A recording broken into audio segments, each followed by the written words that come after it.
ರಾಯರ ಆರಾಧನೆ ಹತ್ತಿರ ಬರುತ್ತಿದ್ದಂತೆ ಮಂತ್ರಾಲಯದ ಗರ್ಭಗುಡಿಯಲ್ಲಿ ನಡೆಯುವ ಆ 3 ನಿಗೂಢ ಪವಾಡಗಳು ಏನು? ಅಷ್ಟೇ ಅಲ್ಲದೆ ಆರಾಧನೆಯಲ್ಲಿ ನೀವು ಮಂತ್ರಾಲಯಕ್ಕೆ ಹೋಗಲು ಸಾಧ್ಯ ಇಲ್ಲ ಅಂದರೆ ಆರಾಧನೆಗಿಂತ ಮುಂಚೆನೇ ನಿಮಗೆ 24 ಗಂಟೆಯ ಒಳಗೆ ನೀವು ರಾಯರ ಮುಂದೆ ಈ ಒಂದು ಕೆಲಸನ ಮಾಡಿ ನಿಮ್ಮ ಮನೆಯಲ್ಲೇ ಅದರಿಂದ ನಿಮಗೆ ಫಲ ಸಿಗೋವಂಥದ್ದು.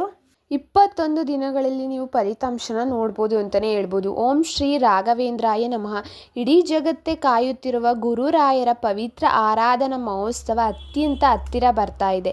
ಕೋಟ್ಯಾಂತರ ಭಕ್ತರು ಮಂತ್ರಾಲಯಕ್ಕೆ ಹೋಗಲು ಸಿದ್ಧರಾಗ್ತಾ ಇದ್ದಾರೆ. ಆದರೆ ಆರಾಧನೆ ಹತ್ತಿರ ಬರುವ ಈ ದಿನಗಳಲ್ಲಿ ಮಂತ್ರಾಲಯದ ಮೂಲ ಬೃಂದಾವನದ ಒಳಗೆ ಮತ್ತು ಗರ್ಭಗುಡಿಯ ಕತ್ತಲೆ ಕೋಣೆಯಲ್ಲಿ ಸಾಮಾನ್ಯ ಭಕ್ತರ ಕಣ್ಣಿಗೆ ಕಾಣಿಸದ ಕೆಲವು ನಿಗೂಢ ಚಮತ್ಕಾರಗಳು ನಡೆಯುತ್ತವೆ ಅನ್ನೋದು ನಿಮಗೇನಾದರೂ ಗೊತ್ತಾ? ಹೌದು, ರಾಯರು ಜೀವಂತ ಸಮಾಧಿಯಾಗಿ 350 ವರ್ಷಗಳಾಗುತ್ತಾ ಬಂದರೂ ಆರಾಧನೆ ಈ ಮುಹೂರ್ತದಲ್ಲಿ ಬೃಂದಾವನದ ಒಳಗಿನಿಂದ ಬರುವ ಆ ಅಜ್ಞಾತ ಧ್ವನಿಯ ರಹಸ್ಯವೇನು ಅಂತ ನಾವು ಈ ವಿಡಿಯೋದಲ್ಲಿ ತಿಳಿಸ್ಕೊಡ್ತಾ ಇದ್ದೀನಿ. ವಿಡಿಯೋನೆಲ್ಲೂ ಸ್ಕಿಪ್ ಮಾಡ್ದಲೇ ನೀವು ಕೇವಲ 21 ದಿನಗಳಲ್ಲಿ ಆರಾಧನೆ ಬರೋದಕ್ಕಿಂತ ಮುಂಚೆನೇ ನೀವು ಪ್ರತಿಫಲನ ಕಂಡ್ಕೊಳ್ಬೋದು ರಾಯರ ಮುಂದೆ ಈ ಒಂದು ಕೆಲಸನ ಮಾಡೋದ್ರಿಂದ ಅಂತಲೇ ಹೇಳ್ಬೋದು. ಮೊದಲನೆಯ ರಹಸ್ಯ, ಕಾವಲುಗಾರನಿಗೆ ಕೇಳಿಸಿದ ಬೃಂದಾವನದ ಅಜ್ಞಾತನಾದ ಅತ್ಯಂತ ರೋಮಾಂಚನಕಾರಿ ರಹಸ್ಯ ಅಂತಲೇ ಹೇಳ್ಬೋದು. ರಾಯರು ಸಶರೀರವಾಗಿ ಬೃಂದಾವನ ಪ್ರವೇಶ ಮಾಡಿದಾಗ ಅಲ್ಲಿನ ಕಾವಲುಗಾರನಿಗೆ ರಾತ್ರಿ ಸಮಯದಲ್ಲಿ ಒಂದು ವಿಚಿತ್ರ ಅನುಭವವಾಗಿತ್ತು. ಬೃಂದಾವನದ ಒಳಗಿಂದ ಯಾರೋ ಜಪ ಮಾಡುತ್ತಿರುವ ಧ್ವನಿ ಮತ್ತು ವೀಣೆಯ ನಾದ ಕೇಳಿ ಬರುತ್ತಿತ್ತು. ರಾಯರು ಸರಸ್ವತಿ ದೇವಿಯ ಪರಮ ಭಕ್ತರಾಗಿದ್ದಾರೆ.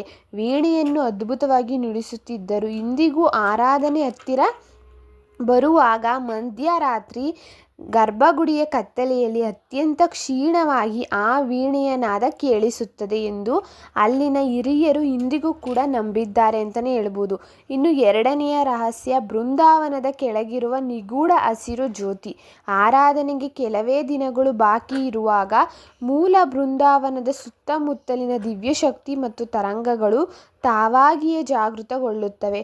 ರಾಯರು ಯೋಗ ಸಮಾಧಿಗೆ ಕೂತ ಜಾಗದ ತಳಭಾಗದಲ್ಲಿ ಒಂದು ದಿವ್ಯ ಹಸಿರು ಬಣ್ಣದ ಜ್ಯೋತಿ ಕಂಪಿಸಿರುತ್ತದೆ. ಆರಾಧನೆಯ ದಿನಗಳಲ್ಲಿ ಹತ್ತಿರ ಬರುತ್ತಿದ್ದಂತೆ ಆ ದಿವ್ಯ ಜ್ಯೋತಿಯು ಪ್ರಖರತೆ ಹೆಚ್ಚಾಗುತ್ತದೆ. ಇದರಿಂದಾಗಿಯೇ ಈ ದಿನಗಳಲ್ಲಿ ಮಂತ್ರಾಲಯಕ್ಕೆ ಬರುವ ಭಕ್ತರ ಸಕಲ ರೋಗ ರುಜಿನ ಮಾನಸಿಕ ಕಷ್ಟಗಳು ಬೃಂದಾವನದ ಗಾಳಿ ಸೋಕಿದ ತಕ್ಷಣವೇ ಮಾಯವಾಗಿ ಹೋಗುತ್ತೆ ಅಂತಲೇ ಹೇಳ್ಬೋದು. ನಿಮಗೆ ಸಾಧ್ಯ ಆದರೆ ಆರಾಧನೆ ದಿನಗಳಲ್ಲಿ ನೀವು ಮಂತ್ರಾಲಯಕ್ಕೆ ಹೋಗ್ಬಿಟ್ಟು ದರ್ಶನ ಪಡ್ಕೊಬರ್ಬೋದು.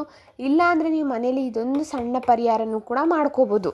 ಆರಾಧನೆಯ ಹತ್ತಿರ ಬರುವಾಗ ಭಕ್ತರು ಮನೆಯಲ್ಲೇ ಮಾಡಬೇಕಾದ ಆ ಒಂದು ಕೆಲಸ ಏನು ಗೊತ್ತಾ? ಆರಾಧನೆಯ ಹತ್ತಿರ ಬರುವ ಈ ಪವಿತ್ರ ದಿನಗಳಲ್ಲಿ ನೀವು ಮಂತ್ರಾಲಯಕ್ಕೆ ಹೋಗಲು ಸಾಧ್ಯವಾಗದಿದ್ದರೆ ಬೇಸರ ಪಡಬೇಡಿ. ಇಂದಿನಿಂದಲೇ ನಿಮ್ಮ ಮನೆಯ ದೇವರ ಮನೆಯಲ್ಲಿ ರಾಯರ ಫೋಟೋ ಮುಂದೆ ಒಂದು ಸಣ್ಣ ಪಾತ್ರೆಯಲ್ಲಿ ಶುದ್ಧವಾದ ನೀರನ್ನು ಇಟ್ಟು ಅದಕ್ಕೆ ಒಂದು ತುಳಸಿ ದಳಗಳನ್ನು ಹಾಕಿ ಪ್ರಾರ್ಥನೆ ಮಾಡಿ.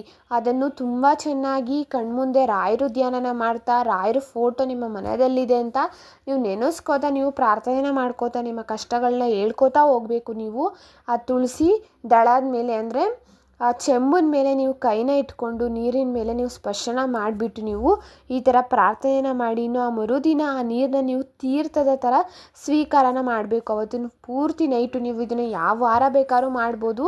ಬೆಳಗ್ಗೆ ಆದರೂ ಮಾಡ್ಬೋದು, ಸಂಜೆ ಆದರೂ ಮಾಡ್ಬೋದು. ಗುರುವಾರ ಶುಕ್ರವಾರ ಯಾವ ದಿವಸ ಮಾಡಿ. ಇವತ್ತು ಶುಕ್ರವಾರ ಬೆಳಗ್ಗೆ ನೀವು ಇದನ್ನ ಮಾಡ್ತೀನಿ ಅಂದರೆ ಶನಿವಾರ ಬೆಳಗ್ಗೆವರೆಗೂ ನೀವು ಇದನ್ನ ರಾಯರ ಮುಂದೆನೇ ಬಿಟ್ಬಿಡ್ಬೇಕು. ಆ ನಂತರ ಅದನ್ನ ತುಳಸಿ ತೀರ್ಥದ ಪ್ರಕಾರ ನೀವು ಮನೆಯವರೆಲ್ಲ ಸ್ವೀಕಾರನ ಮಾಡ್ಬೋದು.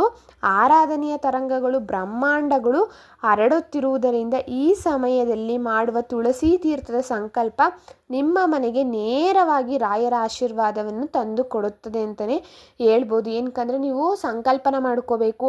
ಆರಾಧನಾ ಮಹೋತ್ಸವ ಶುರುವಾಗಿ ಮುಗಿಯೋ ಅಷ್ಟರಲ್ಲಿ ಗುರುರಾಯರೇ ನನಗೆ ನನ್ನ ಕಷ್ಟ ಈ ಥರ ಇದಕ್ಕೆ ಪರಿಹಾರನ ನೀಡಿ, ಒಂದು ದಾರಿನ ತೋರಿಸಿ ಅಂತ ನಾನು ಅದಕ್ಕೋಸ್ಕರ ಈ ನೀರನ್ನ ನೀಡ್ತಾ ಇದ್ದೀನಪ್ಪ. ಈ ನೀರು ತುಂಬಿ ತೇಲೋ ರೀತಿ, ತುಳಸಿ ದಳ ತೇಲೋ ರೀತಿ ನನ್ನ ಕಷ್ಟನೂ ಕೂಡ ತೇಲೋಗಿ ಮಾಯವಾಗಿಬಿಡಬೇಕು ಅಂತ ನೀವು ಕೇಳ್ಕೋಬೇಕು.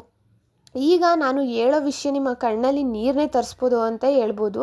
ತುಂಬ ಜನ ಅಂದ್ಕೊಳ್ತಾರೆ, ನಾವು ಎಲ್ಲೋ ದೂರದ ಊರಲ್ಲಿ ಕೂತು ಅಳ್ತಿದ್ದೀನಿ, ಮಂತ್ರಾಲಯದಲ್ಲಿರುವ ರಾಯರಿಗೆ ನನ್ನ ಕಷ್ಟ ಹೇಗೆ ತಲುಪುತ್ತೆ ಅಂತ. ಆದರೆ ಮಂತ್ರಾಲಯದ ಇತಿಹಾಸದಲ್ಲಿ ಒಂದು ಅದ್ಭುತ ರಹಸ್ಯ ಅಡಗಿದೆ. ರಾಯರು ಬೃಂದಾವನ ಪ್ರವೇಶಿಸುವಾಗ ತಮ್ಮ ಭಕ್ತರಿಗೆ ಒಂದು ಮಾತು ಕೊಟ್ಟಿದ್ದರು. ನನ್ನನ್ನು ನಂಬಿ ಕಣ್ಣೀರು ಹಾಕುವ ಭಕ್ತನ ಕೂಗು ನನಗೆ ಮಂತ್ರಾಲಯದ ಗಂಟೆಗಿಂತ ಜೋರಾಗಿ ಕೇಳಿಸುತ್ತದೆ ಅಂತ. ನೀವು ಮನೆಯಲ್ಲಿ ಕೂತು ರಾಯರ ಫೋಟೋ ಮುಂದೆ ಕಣ್ಣು ಮುಚ್ಚಿ ನಿಮ್ಮ ಕಷ್ಟ ಹೇಳಿಕೊಳ್ಳುವಾಗ ನೀವೆಷ್ಟು ದೂರದಲ್ಲಿದ್ದರೂ ಸರಿ, ರಾಯರ ದಿವ್ಯ ಚೇತನಕ್ಕೆ ನೀವು ಮಾಡುವಂಥ ಪ್ರಾರ್ಥನೆ ತಕ್ಷಣ ತಲುಪುತ್ತೆ ಅಂತಲೇ ಹೇಳ್ಬೋದು. ಅದಕ್ಕಾಗಿಯೇ ಆರಾಧನೆಯ ಹತ್ತಿರ ಬರುವ ಈ ಪವಿತ್ರ ದಿನಗಳಲ್ಲಿ ರಾಯರು ಕಷ್ಟಕ್ಕೆ ಸ್ಪಂದಿಸುವ ಆ ನಿಗೂಢ ಚಮತ್ಕಾರನ ನೀವು ಮನೆಯಲ್ಲೇ ಮಾಡ್ಕೋಬೋದು.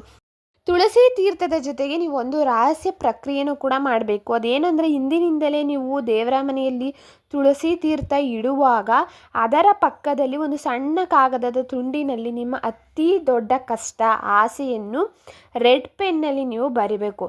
ಅದರ ಮೇಲೆ ಒಂದೇ ಒಂದು ತುಳಸಿ ದಳನ ಇಟ್ಬಿಟ್ಟು ನೀವು ರಾಯರ ಪಾದದ ಹತ್ತಿರ ರಹಸ್ಯವಾಗಿ ಬಿಟ್ಬಿಡಿ ಅಲ್ಲೇ ನೀವು.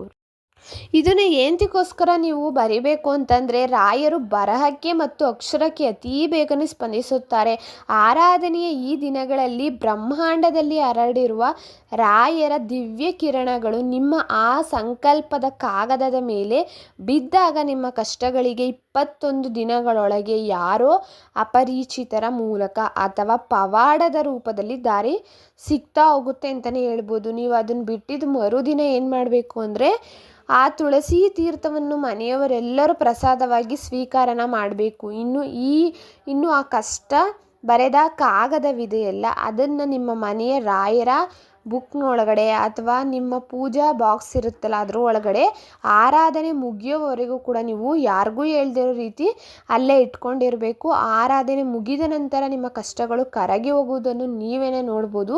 ಮತ್ತು ಇದನ್ನ ತುಳಸಿ ತೀರ್ಥನ ಮೊದಲು ನೀವು ಎತ್ಕೊಂಡು ಮನೆಯ ಪ್ರತಿಯೊಂದು ಮೂಲೆಗೂ ನೀವು ಒಂದು ಹೂವನ್ನು ಹಾಕ್ಕೊಂಡು, ತುಳಸಿ ದಳನ ಹೂವನ್ನು ಹಾಕ್ಕೊಂಡು ನೀವು ಮನೆಗೆ ಫುಲ್ ಪ್ರೋಕ್ಷಣೆನ ಮಾಡ್ಕೊಂಬರಬೇಕು. ಆ ನಂತರ ಮನೆಯವರೆಲ್ಲರೂ ಕೂಡ ಅದನ್ನ ಸ್ವೀಕಾರನ ಮಾಡಿ, ನನ್ನ ಕಷ್ಟಗಳು ಕೂಡ ಇದೇ ರೀತಿ ಕರಗೋಗ್ಲಪ್ಪ, ನೀವೇ ಕಾಪಾಡಬೇಕು ತಂದೆ ಅಂತ ರಾಯರಲ್ಲಿ ಪ್ರಾರ್ಥನೆ ಮಾಡಿಕೊಂಡು ನೀವು ರಾಯರಲ್ಲಿ ನಂಬಿಕೆ ಇಟ್ಟು ಇದೊಂದು ಸಣ್ಣ ಪರಿಹಾರನ ಮಾಡ್ಕೊಳ್ಳಿ. ಈ ಆರಾಧನಾ ಮಹೋತ್ಸವ ಮುಗಿಯೋಷ್ಟರಲ್ಲಿ ನಿಮ್ಗೆ ಯಾವುದಾದ್ರು ಸಣ್ಣ ದಾರಿ ಆದರೂ ತೋರಿಸ್ತಾರೆ ರಾಯರು, ನಿಮ್ಮ ದೊಡ್ಡ ಆಸೆನ ಪೂರೈಸೋದಕ್ಕೆ ಅಂತಲೇ ಹೇಳ್ಬೋದು.